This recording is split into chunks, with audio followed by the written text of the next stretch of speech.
Axşamınız xeyir olsun qızlarım. Bugün heç aktiv ola bilməmişəm.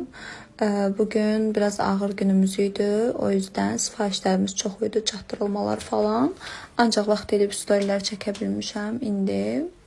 Deməli qızlarım, bu qədər işlərimin arasında, yəni sizi düşünürəm, sizin suallarınızı cavablamaya çalışıram. Necə arıqladığımı, qarnımı, belimi necə incəlməyini hər dəfə paylaşıram, canlıda deyirəm, yenə də soruşursunuz. Bilirsiniz ki, əvvəllər kafelər, çaylar istifadə eləmişəm. Bir neçəsini arıqlamışam da, amma yenə əvvəlki çəkimə qayıtmışam.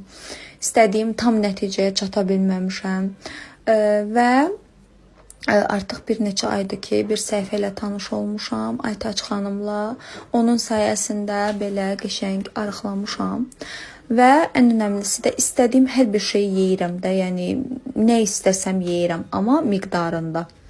Yəni bu xanım sizi aç saxlayıb arıqlatmır.